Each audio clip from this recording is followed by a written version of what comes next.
Boom, we're back, and today we have No Gi with your favorite coach, Brock Larson, the third-degree black belt on the left, and Matt, the purple belt on the right. Also remember, if you want some amazing gear from xmartial.com, check my link in the description. They have a bunch of holiday sales going on right now.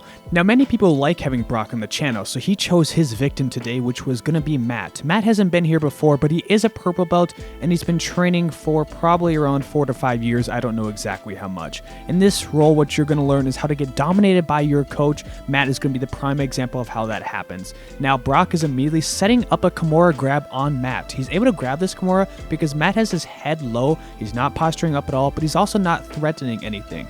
Now, you would think that at a purple belt level, you might be able to threaten something against somebody that's just sitting there. Not true. With Brock, you can't threaten anything, and Brock is just playing the waiting game at this moment. In this position, what I like to do, if somebody grabs the Kimura, I like to switch my hips, so I'm going to lean towards their head with my left shoulder and try and reverse the Kimura. That's never going to happen against Brock, so don't take that advice against larger people or skilled people like Brock, but it'll certainly work on your everyday white belt through brown belt. Now, Brock is employing some excellent old man jiu-jitsu. He's moving extremely slow with great technique, but also strength. It's never just technique with the old man jiu-jitsu, and Matt is unable to stop it. He moved him over so swiftly that he can just sit here and wait. That's the second part of old man jiu-jitsu. Once he has the submission, he could just rip this out. Instead, he wants to look at the camera and make Matt suffer a little bit. Quick, while Matt is suffering, let's do my question of the day. If you were to roll with Brock, what would you do? I like to ask what would you do with my recent people on the channel, so what would you do with Brock? I'm going to say that most of your answers are probably just going to be wrong because it's Brock and you guys don't know how good he is unless you actually roll with him. It feels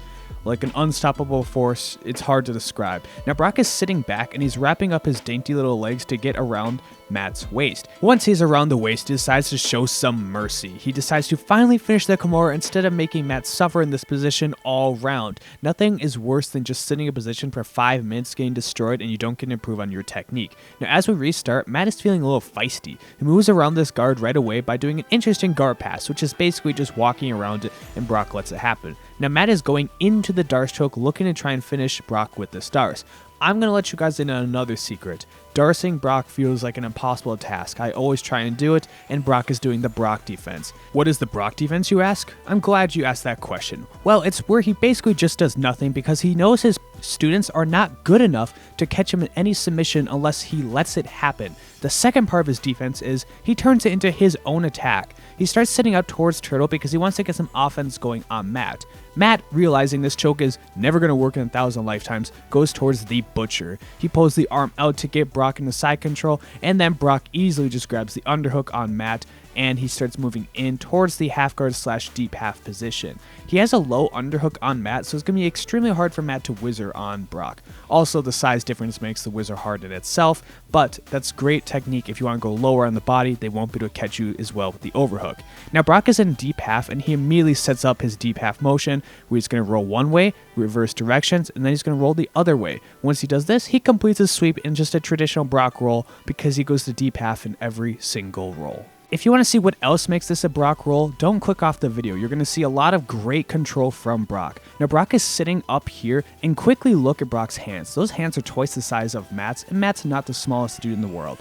Now, Brock starts to move in. As he moves in, this looks like it takes no energy, and it probably takes him like 0.1%, but it adds so much pressure to Matt's hooks. Now Matt can't do anything with his insteps, and Brock starts to disengage the butterfly. He sits up, he moves towards the right hip of Matt, and now he's adding a lot of pressure onto Matt's right hip.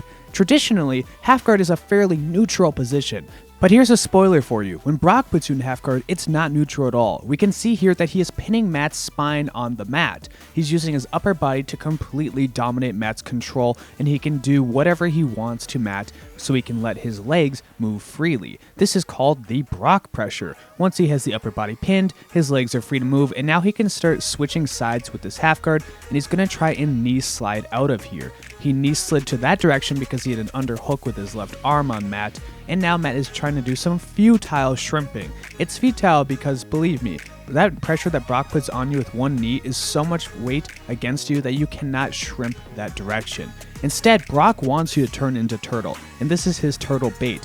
Matt follows it through, and he has his wrist controlled by Brock. Brock goes to a quick half Nelson to re-flatten him, and he could have put him in a nasty crucifix, but he was being pretty nice to Matt, and now they're just in the regular side control. Brock has decided to give Matt that redheaded stepchild treatment. It doesn't matter what Matt does to try and make Brock happy, he's never going to love him like a son like that. Instead, he's going to manhandle him and do whatever he wants to Matt. Matt is trying to escape here, but Brock does a nice job keeping Matt flat on the mat. Matt's looking for an underhook, so this prompts Brock to go to reverse ride. Reverse ride is awesome, except for if you're Matt, because now Brock is shoving his lat into Matt's head, and he's never going to escape this position until he's saved by another group. Augie comes rolling in, and they have to restart. Brock is being a nice guy and letting Matt start on top once again. Matt is out for blood at this moment. He's passing this guard immediately because he wants to set up his own submission. He knows there's not much time left on the clock, so he's working towards Brock's arm.